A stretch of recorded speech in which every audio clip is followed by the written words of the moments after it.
रामो लोये सब्बिसाहुरम।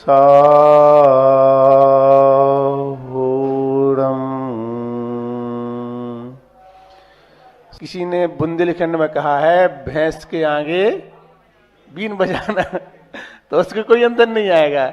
ऐसी जिन लोगों को वो भाषा नहीं आती है, वो भाषा में अपन बोलेंगे तो समझ में नहीं आएगी। फिर क्या किया, आचार्य कुंद कुंद भगवान ने कहा कि अनाड़ी को अनाड़ी भाषा में समझा दो तो वो समझ जाएगा, है ना। तो इन पंक्तियों को क्या करो, इनका अर्थ निकालने के लिए क्या करना है, शब्दों को तोड़ने से और लोगों को जोड़ने से क्या होता है, अर्थ निकलता है।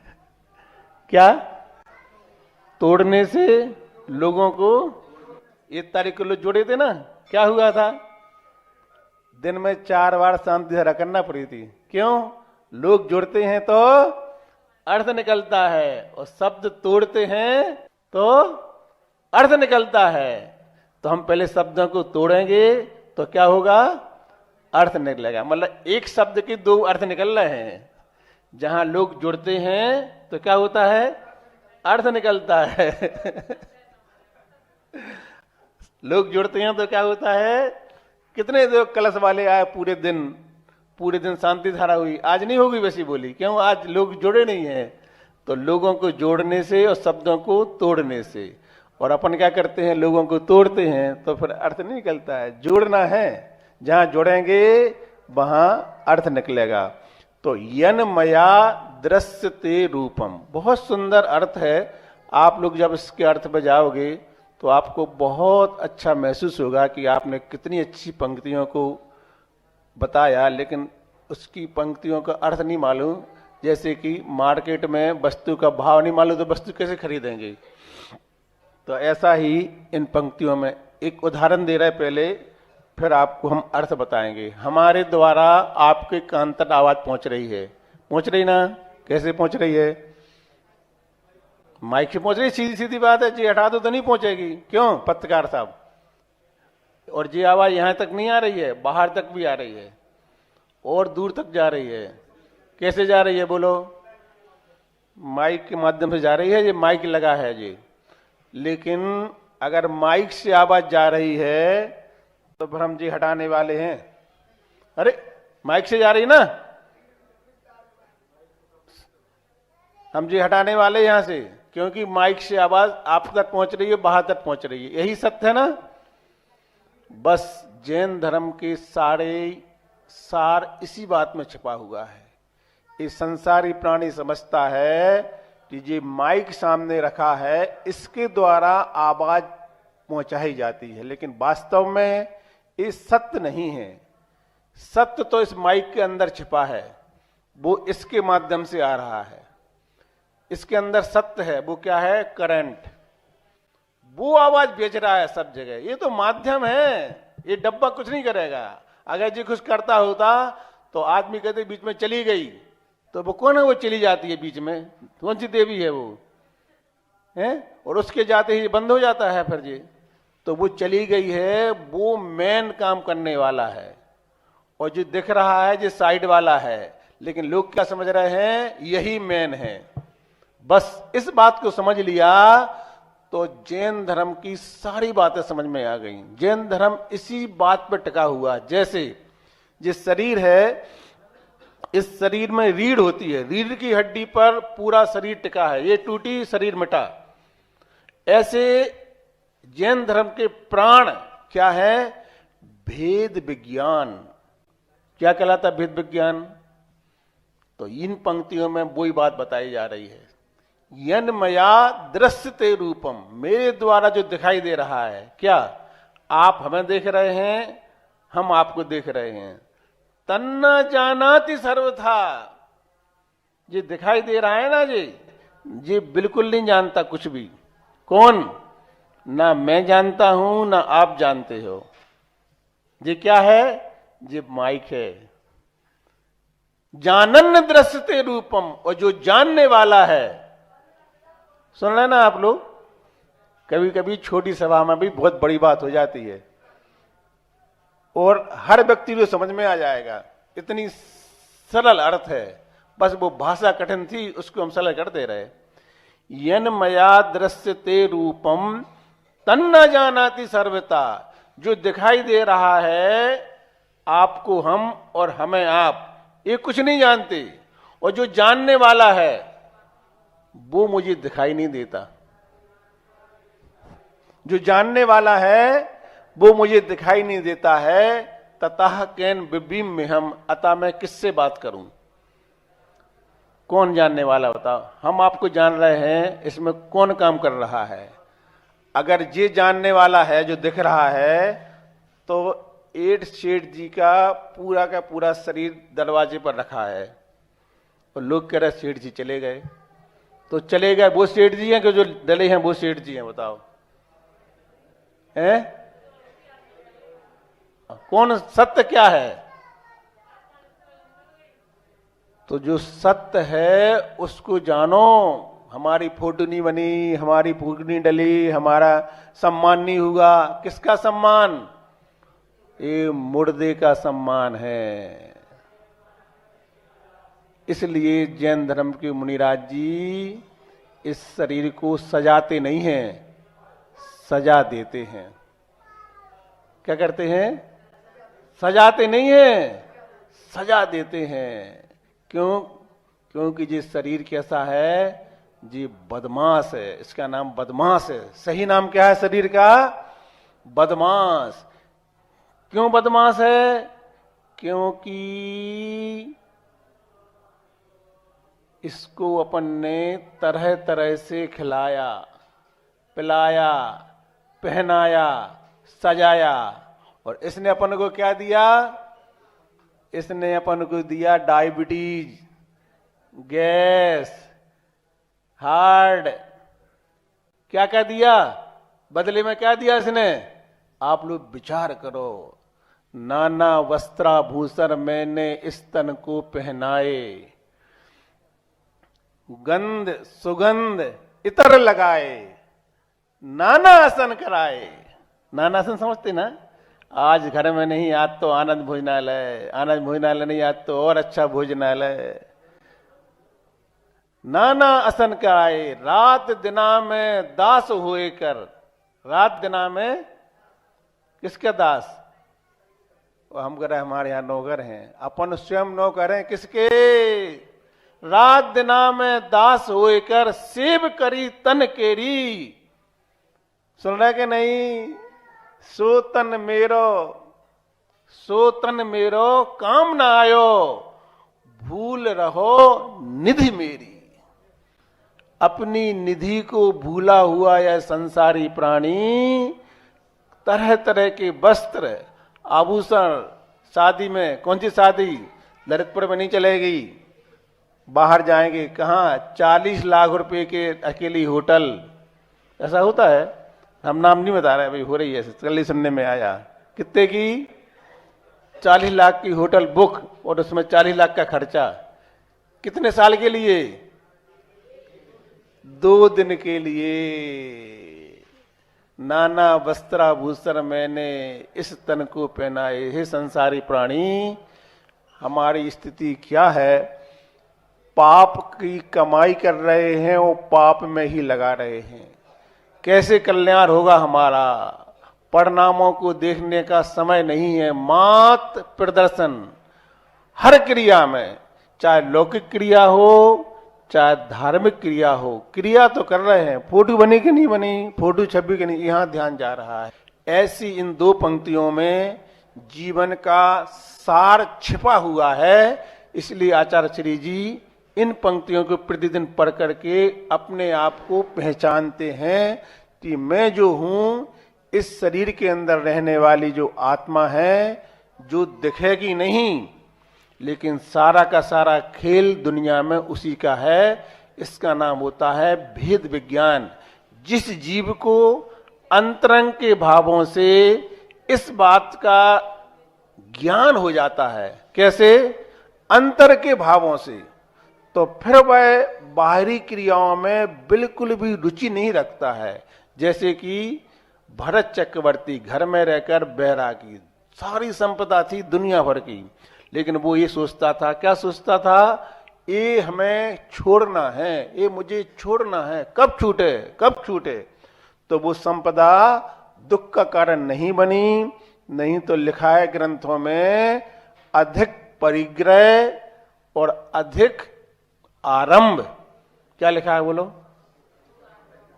कहां ले जाता है, बहुआरंभ परिग्रहत्वम नारकस्या ईशा, मतलब नरक गति का कारण बनता है।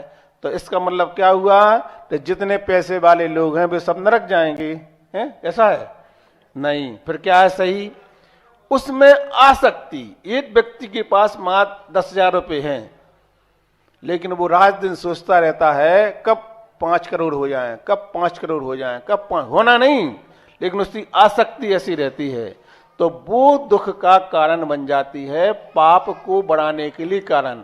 एक व्यक्ति के पास 50 करोड़ रुपए है, लेकिन वो क्या सोचता है, कब छूट जाए कब छूट जाए, हे भगवान इस संपत्ति से सुख नहीं मिलना है। जिन जिन भव्य जीवों ने इस संपत्ति को छोड़ा है उन्हें सुख मिलता है, वो ऐसे विचार कर रहा है, तो वो संपत्ति उनके लिए ना दुख के कारण बनेगी ना नरक जाने का कारण बनेगी, जैसे भरत चक्रवर्ती का उदाहरण आता है। समझ रहे हैं ना आप लोग। तो प्रारंभ हुई थी बात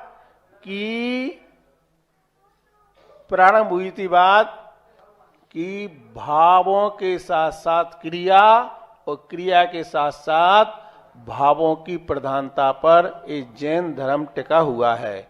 हम कोई भी क्रिया करें, चाहे वो हमारा अभिषेक हो, चाहे वो हमारा आहार दान हो, चाहे वो हमारा स्वाध्याय हो, चाहे वो हमारा माला फेरना हो, चाहे उपवास हो, एकासन हो, तीर्थ यात्रा हो, हमारी दृष्टि बनी रहना चाहिए किस बात पर, ये सारे के सारे काम, ये दिनेश भैया जी बोल रहे थे क्या, पूजा, अभिषेक, जाप, स्वाध्याय, दान, चौका, ये सब धर्म नहीं है, ये सब धर्म नहीं है। अब बता सही है क्या गलत, धर्म नहीं है और धर्म है भी।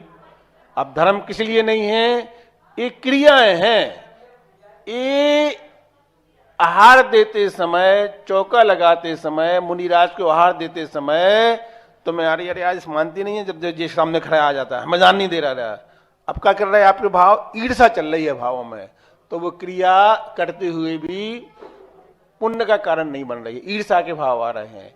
आपके यहाँ 3 दिन आहार नहीं हुए, पड़ोसी यहाँ 3 दिन लगातार हो गए, आपने क्या किया, मुनिराज को भी 4 सुना दी मन मन में, महाराज तो पहचान वालों के जाते हैं, देखो उनके यहाँ जाते हैं, उसी जाते हैं, वो उनके बारे में मालूम नहीं है महाराज जी को, हम बताएं उनके बारे में। तो क्या हुआ गया, ईर्षा के भाव, चौका लगाया, क्रिया भी पूरी की, लेकिन भावों में निर्बलता नहीं रख पाए, समता परिणाम नहीं रखे, तो धार्मिक क्रिया भी पाप का कारण बन गई। तो हमने क्या बताया अभी, जाप देना, आहार देना, पूजा करना, ये धर्म नहीं है। उस क्रिया के साथ भाव कैसे हुए, जैसे अपन यहाँ पर अभिषेक करने आया, बहुत भीड़ थी, अपने धक्का दिया, धोखा दिया, पटक के आगे पहुंच के काम करके भग गए, क्या हुआ, कई लोगों ने आपको बुरा कह दिया, गाली दे दी, क्रिया तो हुई, धर्म हुआ कि नहीं, धर्म नहीं। एक पीछे व्यक्ति खड़ा है, पीछे वो भग गया, सब लोग अच्छे से कर रहे हैं, बस वो भाव अच्छे कर रहा है, लेकिन अभी क्रिया नहीं कर रहा है वो। तो क्रिया भी करना है और भावों पर दृष्टि देना है कि हम जो क्रिया कर रहे हैं वो अभिषेक की है, पूजन की है, आहार की है, विधान की है, कुछ भी है, लेकिन उसमें हमारी आत्मा में गदगद परिणाम कैसे हो रहे हैं, परिणामों में निर्मलता कैसे आ रही है। जो जितने समय निर्मलता आती है उतने समय तुम्हारे परिणामों को कोई नोट कर लेता है, लिख लेता है। कौन लिखता है बताओ, आलोक भैया लिखते हैं, कौन लिखता है, यहाँ बोली लिखी जाती है, आपका लिखे जाता है नाम, कौन लिखता है बताओ, प्रति समय है लिखने वाला कौन है, तो वो हमारी खुद की आत्मा है, जो प्रति समय आपकी प्रत्येक क्रिया को देख रही है।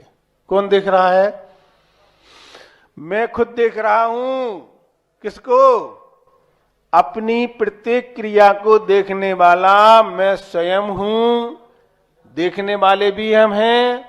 उस क्रिया को करने के बाद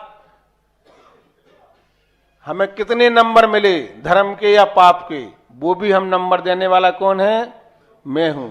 मतलब पेपर बनाने वाले भी हम, लिखने वाले भी हम, जांचने वाले भी हम, और जांचने के बाद जो परिणाम आएगा वो परिणाम बनाने वाले भी हम, और उसका जो पुरस्कार है वह भी हम। पुरस्कार क्या है कि जैसे यह जीव है, यह जीव ने परिणाम किए और उसके द्वारा जो अगले भाव का जाना निश्चित हुआ, वो देव जाना है कि नरक जाना है। ले जाने वाले कौन? आचार्य विद्यासागर जी, ते शांतिनाथ भगवान, ते मुनि पंगा श्री सुधासागर जी। कौन ले जाएंगे स्वर्ग या नरक? कौन ले जाने वाला है? हमारे खुद के परिणाम हैं। हम ये बताना चाह रहे हैं। ये दो पंक्तियों में पूरा का पूरा धर्म का सार छिपा है, हम आपको बता रहे हैं। बहुत नहीं समझना। यन मया दृश्यते रूपम तन्न जानाति सर्वथा, जानन दृश्यते रूपम तथा केन ब्रवीम में हम। मेरे द्वारा जो दिखाई दे रहा है संसार, ये कुछ भी नहीं जानता, और जो जानने वाला है वो मुझे दिखाई नहीं देता है। जैसे जी माइक के द्वारा आवाज आ रही है, ये सारे के सारे लोग कह रहे हैं कि माइक से आवाज आ रही है, लेकिन यह है, बोलो, सत्य है कि असत्य? असत्य है। पर सत्य क्या है? आपके कान तक आवाज पहुंचाने वाला इसके अंदर है, अदृश्य है, काम पूरा कर रहा है, दृश्य नहीं देखा। हमें विश्वास नहीं हो रहा है, विश्वास नहीं हो रहा है, इस डोरी को थोड़ा छील दो, और छीलने के बाद जो तार उसको पकड़ के देखो, फिर विश्वास हो जाएगा कि हाँ काम किसका हो रहा है ना? फिर विश्वास हो जाएगा। लेकिन विश्वास जब तक हुआ, जब तक काम कुछ और हो जाएगा। ऐसा वह करंट की भांति ही इस शरीर में आत्मा विराजमान है, जो आत्मा दिखाई बिल्कुल नहीं देगी, और वो आत्मा शरीर में नहीं होगी तो काम भी कुछ नहीं होगा। जैसे हमने आपको बताया, नगर के सेठ हैं, सामने लेटे, घर के सामने सब लोग कह रहे हैं सेठ जी चले गए। अब चले गए, वे सेठ जी हैं, सामने लेटे हैं वो सेठ जी हैं। तो ये बात ज्ञान में आ जाए, कब समझ में आया? कब सेठ जी चले गए कि अरे भैया, मैंने तो जिंदगी भर, जीवन भर इस शरीर को कपड़े पहनाने में, भोजन कराने में, इतर लगाने में, अच्छे अच्छे व्यंजन बनाने में, आज तो ठंडी है, आज अच्छी मंगोड़ी बनाओ, आज अच्छे पकवान बनाओ, आज हम पूजा करने नहीं जाएंगे। क्यों? शरीर को कष्ट हो जाएगा। अब क्या कर रहे हैं? कष्ट नहीं दे करके सुख दे रहे हैं।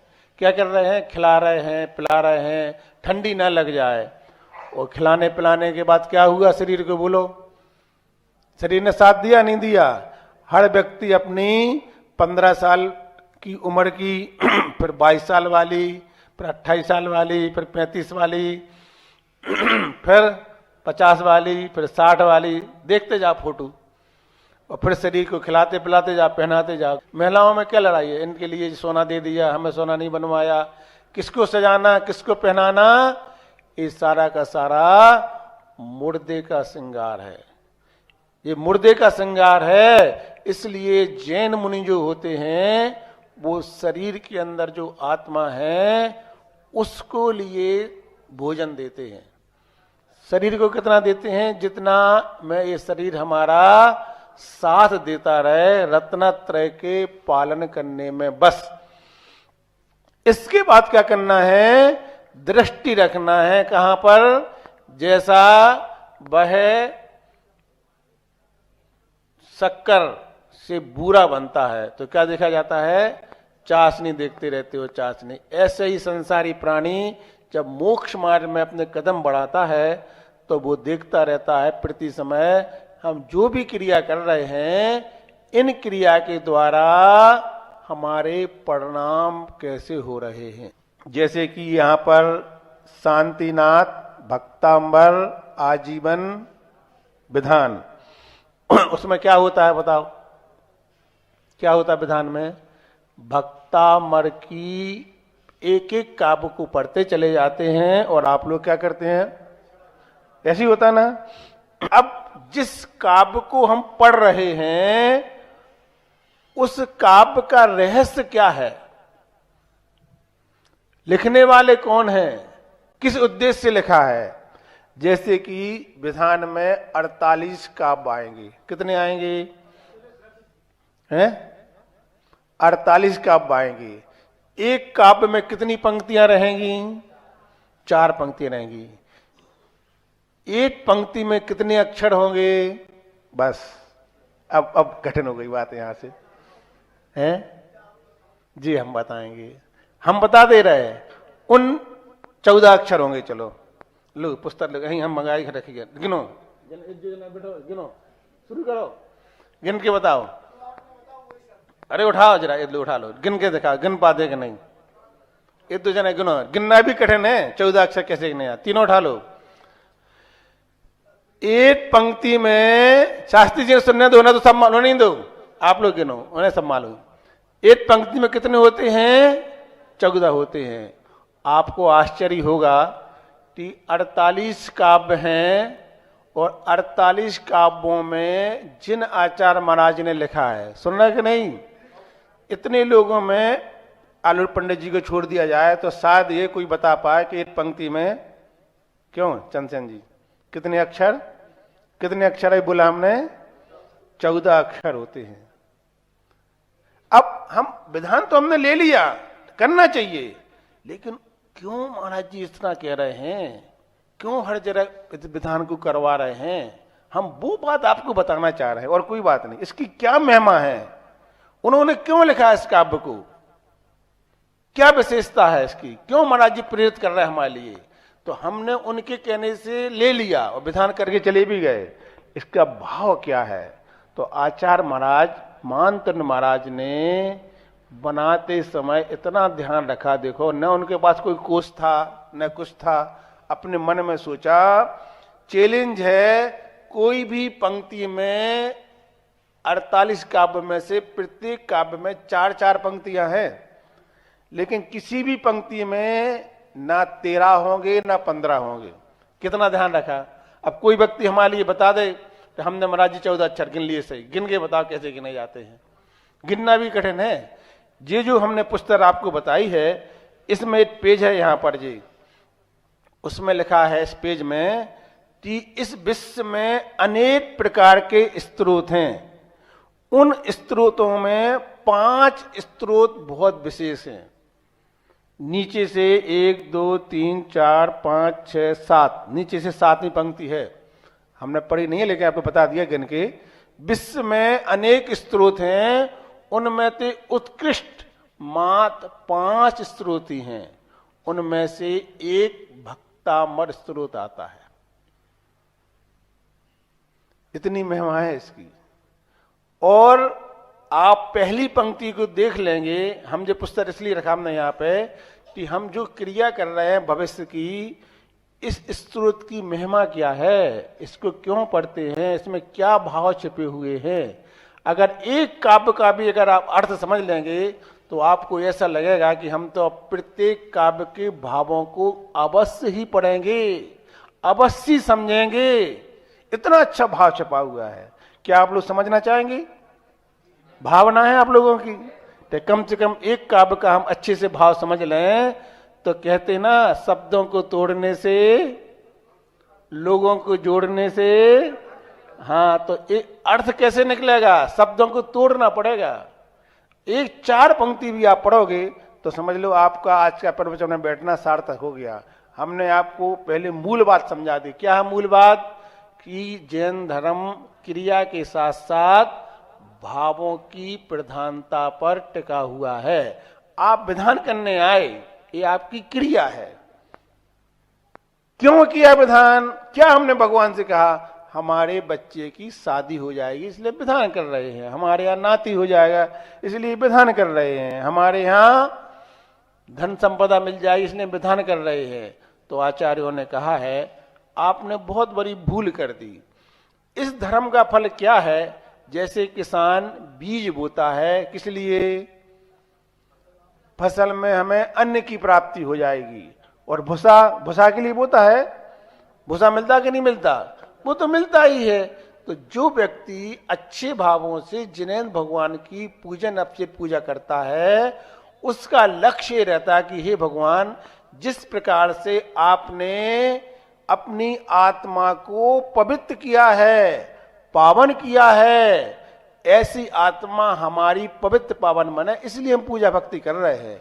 फिर महाराज जी हमें क्या करना, आत्मा महात्मा हम नहीं जानते, हमारे तो बच्चे अच्छे से रहे, अच्छा 4 मंजिल का मकान हो, घर में दुकान हो, और लड़का हो, गाड़ी हो, घोड़ा हो, ऐसे आचार्य ने इन सब बातों को लेकर के कुछ पंक्तियां बड़ी सुंदर लिखी हैं। बताएं वो पंक्तियां, बताएं, सुनोगे आप लोग? आज तो हमारे पास समय है सुनो पंक्तियां, सुनो, फिर इसको बताएंगे। आचार्य श्री ने लिखा, कविता में लिखा है, उसके भाव बता रहे हैं हम, कविता याद नहीं है पूरी। एक व्यक्ति दिन में 12 बजे भगवान के पास आया। कितने बजे? 12 बजे। क्यों आया बताओ? हाँ, बहुत बढ़िया सीए साहब, एकदम सही बोला आपने विकास। 12 बजे इसलिए आया कि अकेले में भगवान से बात करना है, अपनी समस्या बताना है। सवेरे से आएंगे तो बहुत से लोग लगेंगे, भगवान हमारी सुनेंगे ही नहीं, इसलिए वो एकांत में आया 12 बजे और भगवान के सामने खड़े होकर के रोने लगा, और रोता ही जा रहा है, रोता ही जा रहा है, रोता ही जा रहा है। भगवान ने कहा, भैया रो गया, कुछ कहेगा? भगवान बोलते नहीं है, कल्पना कर रहे हैं यहाँ पे। तो भगवान की तरफ से ऐसे आई कि आप अपनी बात रखो, क्या आपकी शादी नहीं हुई है इसलिए रो रहे हो क्या? शादी? अप्सरासी सुंदर पत्नी है, अप्सरासी सुंदर, तो क्या संतान नहीं है? जैसी सुंदर पत्नी है वैसी उसके गुण हैं, गुणवान है, और एक नहीं 2 पुत्र हुए हैं, पत्नी जैसे सुंदर गुणवान, कुल को बढ़ाने वाले। तो पत्नी भी है, बच्चे भी। मकान नहीं है क्या?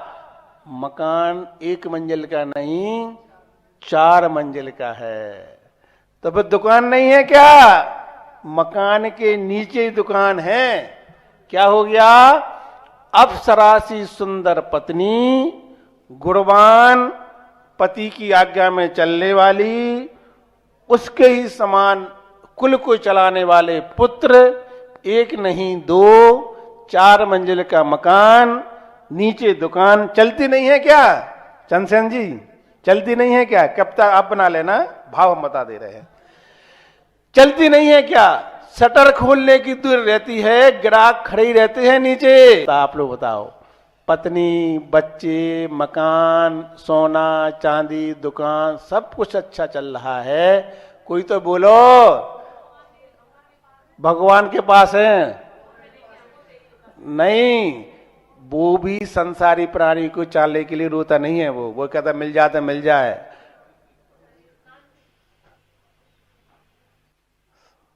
अब क्या चाहिए है, क्या परेशानी हो रही है? देखो आचार्य जी ने लिखा है जी पंक्तियों के रूप में, तोता क्यों रोता में, बहुत अच्छा उन्होंने पंक्ति में घटाया, बड़ी सुंदर सुंदर पंक्तियां लिखी हमारे पास। उन्होंने लिखा लास्ट में ये सब लिखने के बाद, ज्यों ज्यों वो अपनी बात को कहता है और कहता चला जाता है कि भगवान, अप्सरा सी सुंदर पत्नी, 2 बच्चे, दुकान, नीचे मकान, आधुनिक सुख सुविधा के सब साधन, लेकिन दुख का कारण क्या है? सुनना है कि बाद में सुना देंगे? लास्ट में सुना देंगे। दुख का कारण सुनना ना, संसारी बनाए। देखो तुम, अब आप लोग शायद बता नहीं पाएंगे संसार में और क्या चाहिए। इन्होंने कहा कि भगवान आपके गुण मिल जाए, आप जैसे बन जाए। इस संसार सुख की बात नहीं चल रही, यहां बात चल रही है संसार में सुख कैसे प्राप्त हो, ये तो मोक्ष की बात हो गई। तो अब उसको क्या परेशानी हो रही है, और वो खड़ा खड़ा अपनी व्यथा को कहता जा रहा है और रोता जा रहा है। और लास्ट में उसने कहा कि हे प्रभु, हे प्रभु, हे जिनेंद्र देव, पड़ोसी का 5 मंजिल का मकान मन में खटकता है रात दिन। दुख का कारण क्या है कि हमारा जो 4 मंजिल का मकान है, ग्राहक यहां आके खड़ा होता है और अरे यार क्या बिल्डिंग बनी यार, क्या मकान है। जब वो उसे देखता है तो ऐसा लगता है कि अब आग लग गई। अब वो यहां नहीं देख रहा है, क्या देखता है, पड़ोसी का 5 मंजिल, अरे क्या मकान बनाया। बस इतनी आफत से पूरी जिंदगी बेकार। मतलब क्या हुआ, व्यक्ति अपने सुख में सुखी नहीं है, पड़ोसी के सुख में दुखी है। मैंने जिंदगी से पूछा सबको इतना दुख क्यों देती हो। मैंने सबको इतना दुख क्यों देती हो, तो जिंदगी ने हंस के जवाब दिया। चंद्रसेन जी, जिंदगी ने हंस के जवाब दिया, मैं तो सबको खुशी देती हूं, लेकिन एक की खुशी दूसरे का दुख बन जाती है। मैं तो सबको खुशी देती हूं, लेकिन एक की खुशी। अभी नंदनोदा में एक अंजलि बनाई और निकले सबको खुशी देने के लिए, और लेन लगी है 100 लोग खड़े हैं और सबको खुशी देने निकले। जहां खड़े हुए एक की खुशी, हम कैसे दुख देने निकले थे बताओ, हैं? सुख करने के लिए निकले थे, लेकिन एक की खुशी। और उसी समय ये कह देते कि बहुत अच्छा हुआ, इसका पुण्य धन है, हे भगवान इसके यहां अच्छे से हार हो जाए बस महाराज जी के। तो उसको क्या होता, जितना उसके पुण्य लगता उतना ही पुण्य इस व्यक्ति को लगता, जिसने ये कह दिया बस भगवान बढ़िया रहा। क्योंकि निश्चित था कि इन 50 चौकों में से एक ही के यहां मुनि पुंगा के हार होना है, ये निश्चित था, हमें मालूम था। लेकिन मेरे यहां क्यों नहीं हुए, मेरे यहां क्यों, उसके हुए मुझे क्या मतलब। मैं और मेरा, मैं और मेरी, ये भाव जो बात नहीं समझ पाएगा वो क्रिया के साथ साथ उसका फल नहीं प्राप्त कर सकता। आप क्रिया करते रहो, चौके लगाते रहो, आहार देते रहो, पूजा करते रहो, विधान करते रहो। आज आपको यही बताया जा रहा है, अपने यहां 4 प्रकार के धर्म ध्यान हैं। आज्ञा विचय, अपाय विचय, विपाक विचय और संस्थान विचय। क्या कहलाता अपाय विचय? अपाय विचय धर्म ध्यान। देखो आचार्य विद्यासागर जी अपाय विचय धर्म ध्यान कैसे करते हैं और अपने पुण्य को कैसे बढ़ाते रहते हैं। क्या है, वो अपने पार्टी पर बैठे हैं, कौन, आचार्य श्री जी, और वो सोच रहे हैं कोई एक ऐसा अस्पताल बन जाए जिसमें जैन धर्म के लोग या अन्य धर्म के लोग, सभी लोग निरोगता को प्राप्त हों। भगवान ऐसी अस्पताल बन जाए और भाग्योदय कैसे हो गया, प्राणी मात्र का कल्याण हो। आप बताओ कभी आपके मन में आते हैं ऐसे भाव कि भगवान पड़ोसी का लड़का बीमार है, भगवान अच्छा हो जाए, स्वस्थ हो जाए, उसकी परेशानी दूर हो जाए। ये क्या है, ना कुछ 1 रुपए देना ना लेना और दुनिया भर का पुण्य इकट्ठा कर लेना। हम दूसरे के पुण्य से जलते तो हैं लेकिन वैसा काम नहीं करते, जलते पूरे हैं। और क्या कह देते हैं, अच्छा लग गई साले, अच्छा लग गया उसको, उसके ऐसी कर्म है उसके, ऐसा और कह देते हैं। धर्म ध्यान कहां होता है? देखो हम सोचते हैं धर्म कैसे होता है, पूजा करने से धर्म नहीं, पूजा मात्र से धर्म नहीं होगा। अपाय विचय धर्म ध्यान। उन्होंने कहा जैन धर्म की बेटियों को शिक्षा प्राप्त हो अच्छी प्रकार की, संस्कार के साथ। क्या सोचा उन्होंने, बोलो, संस्कार के साथ शिक्षा प्राप्त हो। और उन्होंने आपके ही बीच से सैकड़ों बच्चियों को तैयार किया जिन्होंने आजीवन बाल ब्रह्मचारी व्रत लिया। आजीवन अपने बच्चे पैदा नहीं किए और क्या कर दिया, पृथ्वा स्त्री जैसे संस्कार खुल करके आप सबके बच्चे संस्कारित हों। और आप सब क्या कर रहे हो, नहीं भेजेंगे, हम तो कॉन्वेंट में भेजेंगे जहां पर वो कहते हैं ऐसे ऐसे करते हैं, हम तो विदेश भेजेंगे, हम तो शादी से करवाएंगे। मतलब आज जैन धर्म का विरोध करने वाले हैं तो सबसे समझाना जैन धर्म की महिलाएं और बेटियां, हम सब मुनियों की सबसे ज्यादा विरोधी क्यों हैं? क्योंकि वो कहती है महाराज जी आप जो काम कहोगे हम उससे विपरीत करेंगे। आप कहते मेला संगीत नहीं करो, हम भी करेंगे। आप कहते अच्छे कपड़े पहनो, हम खराब पहनेंगे। आप कहते सर्विस नहीं कराओ, हम सर्विस कराएंगे। हम आपका विरोध करेंगे, सीधा सीधा विरोध करेंगे आपका। आज तक कोई महाराज जी इस काम को बताओ कहते हो, लेकिन सुनने के बाद हम ठीक विपरीत चल के उनका विरोध कर देते हैं, विरोध कर देते हैं। जो मुनिराज जी कहेंगे हम वो बात नहीं मानेंगे, और नहीं मानने का जो परिणाम आ रहा है वो परिणाम भी आप लोगों के सामने है। तो आप क्या कहते हैं, नहीं वो तो उनके बच्चे, हमारे तो हीरा है हीरा। और जब हीरा कीड़ा बन जाता है तो फिर समझ में आता है बाद में। तो आपको हम ये बात बता रहे हैं क्या कि पड़ोसी का भी भला हो जाए, ऐसा भाव करने मात्र से आपका भला हो गया, आपका पुण्य बढ़ गया। इसको बोलते हैं अपाय विचय धर्म ध्यान। और महाराज जी हमारे ऊपर आपत्ति आती है तब कौन सोचेगा, बताओ कब कौन सोचेगा तब है। उसके लिए हमारे आचार्यों ने बताया है कि हमारे लिए कष्ट आया है तो क्या करना, ये विचार करो विपाक बचय धर्म ध्यान। ये हमारे कर्म का उदय है। जैसी मैना सुंदरी ने सोचा था कि हमारे लिए कष्ट नहीं आया है, ये हमारी कोड़ी से शादी नहीं हुई, सुन रहे क्या नहीं। सिद्ध चक महामंडल विधान चल रहा है देवोदय में पहली बार, ये तो आपने सुन लिया। उसकी महिमा तो सुनो। भारतवर्ष में विश्व में कोई ऐसी स्त्री होगी जो सामने देखते हुए राजा की पुत्री होते हुए भी एक कोड़ी से शादी कर रही है। ये है जैन धर्म पर श्रद्धान। हमारा भाग्य जैसा होगा। अगर शादी के बाद कोड़ हो जाता तो कौन बचाता बताओ। पिताजी ये तो निर्णय आपका है। ये भारतवर्ष की विशालता देखो महिलाओं की। ऐसी महिलाएं थीं अंजना की तरह, सीजाती की तरह। और आज लड़की क्या कहती है, हम पापा जी पढ़ लिख गए हैं, अब हम निर्णय कर लेंगे हमें कहाँ शादी करना है। आपको आना हो तो आ जाओ, नहीं तो सरकार ने हमारी व्यवस्था दी, हम कोर्ट में सब कर लेंगे। ये जवाब है बेटी होगी, तुम्हें आना हो तो आ जाओ। हम जब छोटे थे हमें पैसों की आवश्यकता थी, हमने जब से तुम्हें निचोड़ लिया। अब हमें आपकी आवश्यकता नहीं है क्योंकि हम कमाने लगे हैं। आप मान रहे कि नहीं मान रहे, नहीं मान रहे तो आप घर पर रहो, हम सब कर लेंगे। बताओ, एक दुष्ट पापी नीच हो जाना फिर भी सरल है, लेकिन कभी माता पिता को ऐसा जवाब देना ठीक है कि गलत है बताओ। ये आज की शिक्षा का परिणाम है जी, शिक्षा का परिणाम है जी। आज इस प्रकार के भाव आना, माता पिता को दुख देना कितनी बड़ी वेदना का कारण है बताओ। जिन्होंने मंदिर के प्रवचन नहीं सुने, अपने बच्चे को पाला पोसा बड़ा किया, समय दिया, मंदिर में दान नहीं दिया, बच्चों की पढ़ाई की, और वो बच्चे आज क्या जवाब दे रहे हैं बताओ।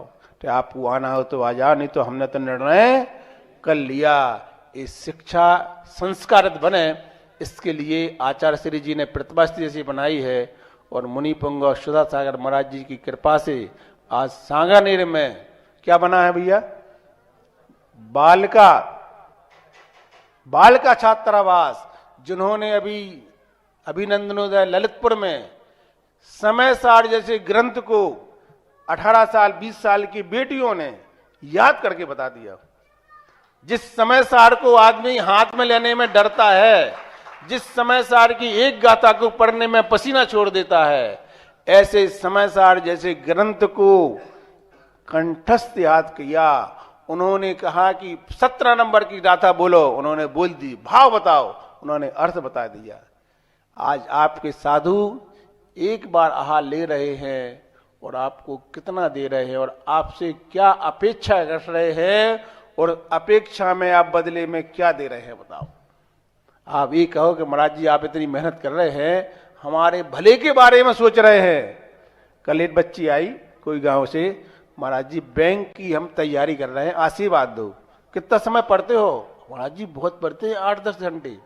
बहुत बढ़िया। हमने कहा हम आशीर्वाद तो दे रहे हैं, लेकिन एक बात हमारी मान जाओ, क्या मंदिर जाते कि नहीं? महाराज जी समय नहीं मिलता। क्या समय नहीं मिलता? 10 घंटे पढ़ाई के लिए तो समय है, एक व्यक्ति ऑफिस जाता है, कितनी दूर है? 18-20 किलोमीटर है। क्यों जाते हो? पैसा मिलता है। मंदिर जाते ही नहीं? नहीं जाते। क्यों? बहुत दूर है। कितनी दूर है? 3 किलोमीटर है। 3 किलोमीटर मंदिर दूर है और 18 किलो ऑफिस पास है, क्योंकि वहां उसको लग रहा है यहां कुछ मिल रहा है और मंदिर में कुछ भी नहीं मिल रहा है। ये बात समझना है। जहां व्यक्ति को ऐसा लगता है कुछ मिल रहा है वहां जाता है। मंदिर की महिमा मालूम नहीं है। ऐसे जिनेंद्र भगवान हैं, इस प्रतिमा के एक बार मात्र नेत्र से अवलोकन करने पर अद्य में छालतम नेत्रम चा विमलीकृतम, हे भगवान आपके मात दर्शन मात करने से आज मेरे दोनों नेत्र सफल हो गए, मेरी मनुष्य प्रयास सफल हो गई और आज मेरा संसार रूपी सागर चुल्लू भर रह गया है। ये दर्शन मात्र करने से इस प्रकार का पुण्य इकट्ठा होता है। लिखा है कि नहीं? किसमें? दर्शन पाठ में। दर्शनम देव देवस्य, आगे बोलो, बस रुक जाओ। क्या लिखा? दर्शनम देव देवस्य, आगे बस। दर्शन मात्र से क्या होता है? पाप का नाश होता है। शिक्षा प्राप्त करना है तो पहले पुण्य तो लाओ।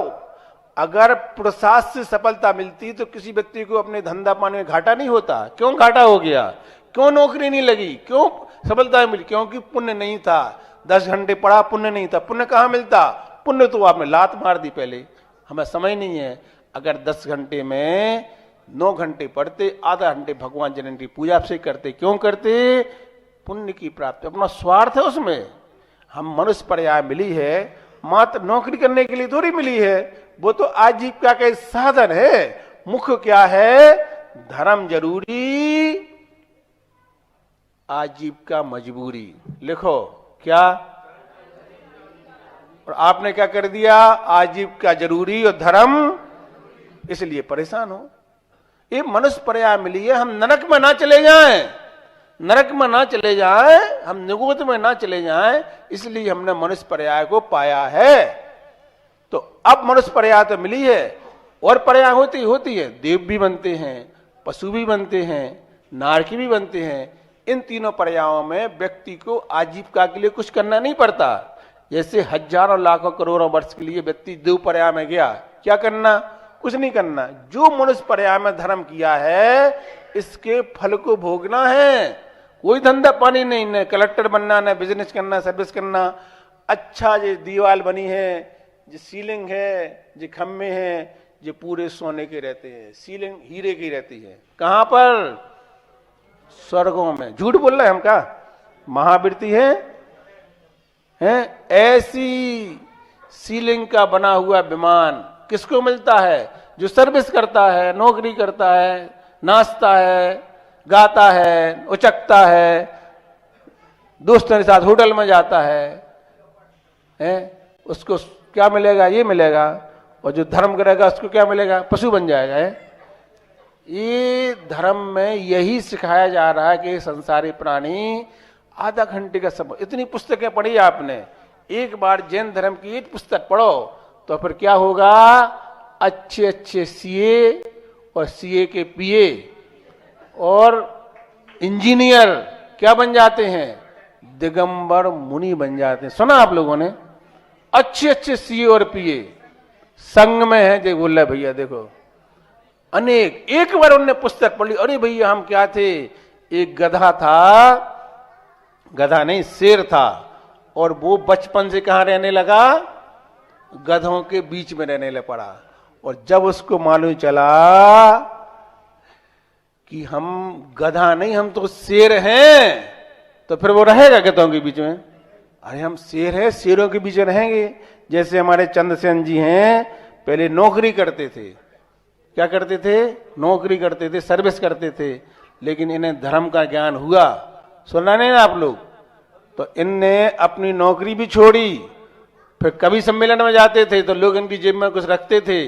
इन्होंने पूरा पैकेज लेना बंद कर दिया। ये कहलाता धर्म का ज्ञान। क्या कहलाता?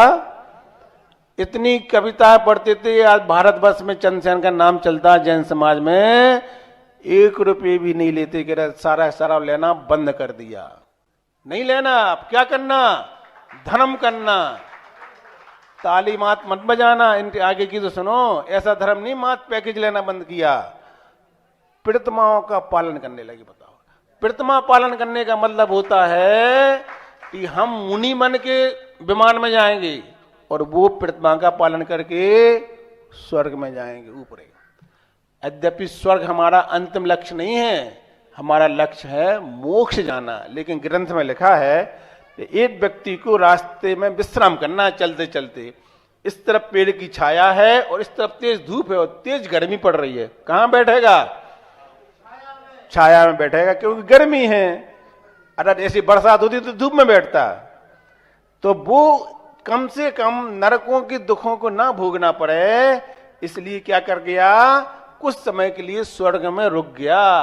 तो हमें जो मनुष्य पर्याय मिली है बंधुओं, मात, नौन, तेल, लकड़ी, पत्नी और बच्चे में निकल गई और हम अत्याधिक पाप करते रहे परिग्रह के चक्कर में, तो वो पत्नी, वो बच्चे, वो परिवार, वो मकान आपके सामने छूटेगा यहीं। और शायद आपका कमाया हुआ धन जिन बच्चों के लिए कमा रहे थे वो आपस में लड़ भी सकते धन के पीछे, और उसका जो पाप का फल है वो आपकी आत्मा में बंध के आपको अधोगति करा सकता है। मायाचारी से कमाया हुआ धन आपको तिरंज पशु पर्याय में भी ले जा सकता है। इसलिए सावधान। ऐसे व्यक्ति जब धर्म करते हैं तो प्रवचन में उनका नाम आता। कैसे? तो सब कुछ देख लिया, देखने के बाद त्याग की भावना आई, अब हमें नहीं करना है। सुबह 3 बजे उठ करके जाप करना है। कितने बजे उठ करके? और आप लोग क्या कर रहे हो? रात के 12-2 बजे तक टीवी मोबाइल देख रहे हो और सुबह 10 बजे उठ रहे हो। सवेरे का पहर होता है मनोहर पहर, शाम के पहर होता है राक्षस पहर, एक होता है रौद्र पहर, एक होता है गंधर्व पहर। रात्रि में 4 पहर होते हैं। कौन कौन से? रौद्र पहर, राक्षस पहर, गंधर्व पहर और मनोहर पहर। रौद्र पहर और मनोहर पहर में कभी नहीं सोना चाहिए। क्यों नहीं सोना चाहिए? क्योंकि एक बहुत अच्छा होता है और एक बहुत खराब होता है। पहले पहर में सोने से सपने आते हैं खराब और अपने जीवन पर अच्छा प्रभाव नहीं पड़ता। वो है 6 से 9 वाला, है ना। और सवेरे वाला पहर होता है, ऐसा वैज्ञानिकों का लेख है कि मनोहर पहर में जो व्यक्ति उठ के पढ़ता है तो उसको 1 घंटे में जो पढ़ाई करेगा और रात में 10 बजे, 8 बजे, 11 बजे, 12 बजे जो पढ़ाई करेगा 3 घंटे, तो 3 घंटे में जो बात याद होगी वो सवेरे 1 घंटे में हो जाएगी। इतना मूड फ्रेश रहता है, उस समय का ऐसा वातावरण रहता है। उस समय टहलना, चलना, फिरना, घूमना, ऑक्सीजन की सबसे ज्यादा बोलता रहती है। कब? सुबह सुबह। और आज की युवा पीढ़ी क्या कर रही है बताओ?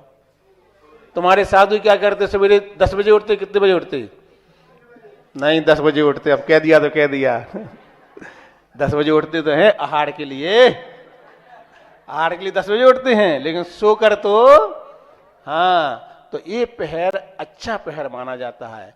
ऐसा जीवन को बदलो। नौकरी भी ही सब किया, अब इनके भाव आ रहे हैं कि हमने कभी कहीं पैसा ले भी लिया हो, हे भगवान ऐसी सामर्थ्य है कि हम वो भी वापस कर दें। बताओ, इस प्रकार के भाव, ये है मनुष्य पर्याय की सार्थकता। अज्ञानता में पाप कर भी लिया है, अपने जीते जीते उस पाप को हम पुण्य में कैसे बदल दें। प्रतिमा धारण करने का मतलब होता है अब तुमने ना जाने कितने जीवों की रक्षा करने के भाव बना ले।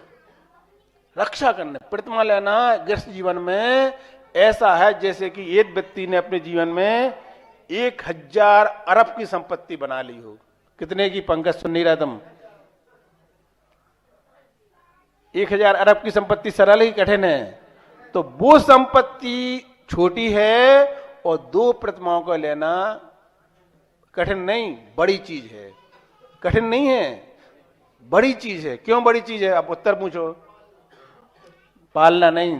सुनो तुम ध्यान से, तो वहां देख रहे, व्यवस्था नहीं देखो, हमारी बात सुनो। आज तो पहली बार तो सुनने मिल रहा है पूरा प्रवचन। व्यवस्था तुम्हारा व्यवस्था में मन बहुत रहता है। प्रथम सुबह आते आज की है ना, मुख्य गर्दन अच्छे से सुनो। क्यों महत्वपूर्ण दो प्रतिमा का और 1000 अरब की संपत्ति छोटी है?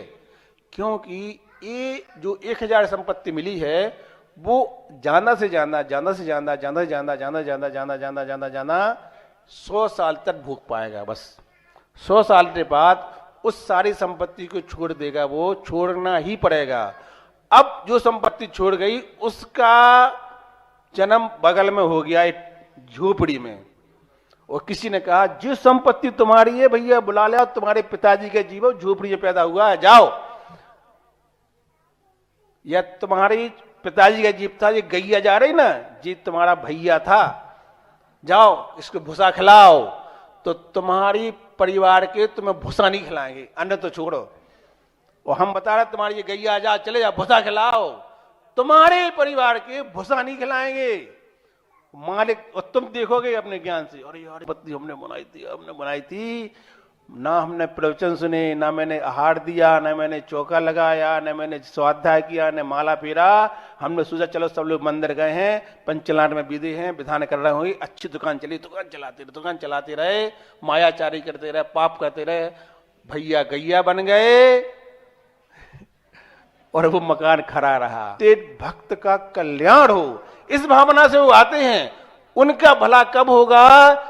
जब वो पुण्य का काम करेंगे, पूजा करेंगे, स्वाध्याय करेंगे और पाप की क्रियाओं से बचाकर धन को अच्छे काम में लगाएंगे। हमने आपको बताया, अभी तो बहुत देर में आए, अगर ये सुधासागर जैसे महाराज, आचार्य जैसे महाराज आपके धन को अच्छे काम में नहीं लगवाएंगे तो हमने आपको कहा ना अभी, तो एक रात के 40-40 लाख रुपए आदमी शादी विवाह में दे रहा है।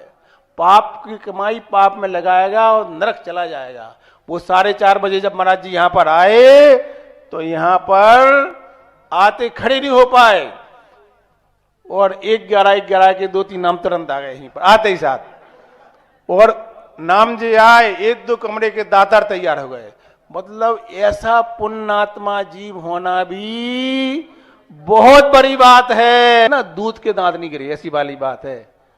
उस समय उन्होंने इतनी हिम्मत करके अपने ही लोग, अपने ही कमेटी वाले ऐसा जवाब देते थे कि जैसे कि गरम तवे पे पानी डालने वाली बात। महाराज जी अब आपको कुछ सूझ ही नहीं रही है, थोड़ा सा पैसा हमारे पास है एफडी में, आप वही खर्च करवा दो, 1 लाख तो है महाराज जी। ऐसा जवाब दिया। महाराज जी बताते हैं, महाराज जी का चिंता नहीं करो, बस उनका क्या इच्छा रहती कि हमारे एफडी नहीं टूटे, मंदिर जो चाहो एफडी, पुराने लोग पुरानी सोच, बस एफडी पैसे जमे रहे। महाराज जी का तुम्हारी एफडी जमा रहेगी और काम होता चला जाएगा। उन्होंने एक एक व्यक्ति को उपदेश दिया, शिक्षा दी, संस्कार दिए, पूरी रात भर वो तो उस जंगल में अकेले रहे, बिल्कुल पूरी रात अकेले रहे। क्यों वजह है? उस समय की बात, अकेले रहकर उन्होंने बताया कि जितनी मंदिर में जो मूर्तियां हैं, ये सारी मूर्तियां जैसे किसी दुकानदार की यहां मूर्ति बनती हैं तो ऐसी भरी रहती हैं, गोदाम जैसी। ऐसा प्रत्येक मंदिर गोदाम था, ऐसी रखी थी जमीन में, वेदी पर नहीं थी। आप देखना प्रत्येक मंदिर की वेदी बनी है, जो लाल लाल पट्टी है, सब वेदी बनी हुई हैं। और महाराज जी ने खुद खड़े होकर कैसे चयन किया होगा, 23 पारसनाथ हैं तो 23 तरह के हैं, और 23 ही पारसनाथ हैं। किसी का सिर ऐसा है तो किसी में बाल ऐसे हैं, किसी के बाल ऐसे हैं तो दूसरे के ऐसे बाल मिलाएंगे, किसी के छोटे मिले। 23 पारसनाथ छाटे और अलग अलग करके एक साथ लगा दिया। ब्यूटी पार्लर फैल है, देखो प्रतिष्ठाचार्य जी आ गए अपने, देखो कितनी। उस समय प्रदीप भैया नहीं आए थे, ना कोई प्रतिष्ठाचार्य उनके पास था। उनकी खुद की तपस्या, साधना, उनकी खुद की सोच ने इतना बड़ा ऐसे रहते जैसे मरे हुए व्यक्ति में प्राण डाल दिए। और आज ये विश्व प्रसिद्ध देवगढ़ क्षेत्र मुनि पुंगो सुधासागर महाराज जी की देन है। और इस क्षेत्र पे आने वाले व्यक्ति 7 पीढ़ी तक उन्हें भूल नहीं सकते, ना भूलना चाहिए। उन्होंने इस क्षेत्र को ऐसा बना दिया, ऐसी प्राचीन मूर्तियां, ऐसी विशाल विशाल मूर्तियां। वो बता रहे थे एक मूर्ति यहां तक जमीन में गड़ी थी, सबने समझा खंडित होगी। महाराज जी बताते रोजाना वहां पैर रुक जाते जा करके। जब उसको निकलवाया तो 6 फुट की भगवान खड़गासन पूरी अखंड निकली मूर्ति, कोई खंडित नहीं थी। कैसी उनकी दृष्टि पड़ी, ऐसे उन्होंने एक एक मंदिर के बनाए, कहां पर कौन सी मंदिर में क्या किया, कैसे इन्हें बिठाला, कैसे ले गए। इन मंदिर में पहुंचे 4-5 नंबर कौन सा, इतना दरवाजा है, इतनी दरवाजा ही है उसका बस, मतलब छोटा वाला दरवाजा, उसमें बड़ी मूर्ति प्रतिमा ये सामने थे। महाराज जी हम लोग मुझे आप ये बताओ सब लोग कि ये मूर्ति अंदर कैसे पहुंची होगी, कैसे पहुंची होगी बताओ। इतना सा छोटा दरवाजा है और दरवाजे से बड़ी मूर्ति है, और सामने बेदी, ऐसा नहीं कि बेदी बाद में बना दी पहले भगवान ले गए, इतनी बेदी बन जाए, यहां से दरवाजा है, ये बेदी अड़ रही है, इसके ऊपर भगवान को ले जाना है, खड़ा करना जी। अस्य और उनकी साधना, उनकी लगन जिनेंद्र भगवान की प्रति। ऐसे गुरु मिलने के बाद भी जब समाज टेढ़े काम करती है, जैन धर्म से विपरीत करती है, तो साधुओं का मन और खून खोलता है कि देखो हम इन श्रापकों के लिए, इस श्रमण संस्कृति के लिए कितनी मेहनत कर रहे हैं। साधु का काम होता है ज्ञान ध्यान तपो रखता, अपनी आत्मा में रमण करें। मुनि का अर्थ है मौन रहें, न किसी से बोलें, न किसी को देखें, या तो स्वाध्याय करें या माला करें, बस 1 बार आहार करें, 3 बार सामायिक करें। लेकिन अगर मुनिराज जी ऐसा करने बैठ जाएं तो आप बताओ क्या होगा श्रमण संस्कृति का, बोलो आप लोग क्या होगा। आज अगर ये साधु समाज में नहीं हो तो ये क्षेत्र पूरे धराशायी हो जाएं, कौन ध्यान देने वाला बोलो। नॉन तेल लकड़ी में निकलता गृहस्थ जीवन, वो कहता हम मंत्री बन गया, पहले हमारा नाम है कि नहीं, अगर नाम नहीं है और मंदिर नष्ट हो रहा तो हमारे क्या मतलब मंदिर से, हमारा नाम है कि नहीं। जब तक हम मंत्री हैं या कोई पद है, जब तक हम मंदिर से मतलब है, इसके अलावा मतलब ही नहीं है। और साधु क्या करता है, वो जैसे आप अपने लड़के का पालन करते हैं, रात दिन चिंता करते हैं, ऐसे वो साधु की चिंता रहती है प्रत्येक मंदिर का, प्रत्येक व्यक्ति का, और श्रमण संस्कृति का विकास हो, हम सबका कर्तव्य है। तो जब हमारे साधु इस प्रकार से हैं तो उनका जो उपदेश होता है वो हमारे कल्याण के लिए होता है। हम अपनी इच्छाओं का दमन करें और उनकी आज्ञा का पालन करते हुए ऐसे क्षेत्रों पर योगदान में सफल बने। इसी भावना के साथ अहिंसा परमो धर्म की संत शिरोमणि आचार्य गुरुवर श्री विद्यासागर जी महामुनिराज की, मुनि पुंगव श्री सुधा सागर जी महाराज की।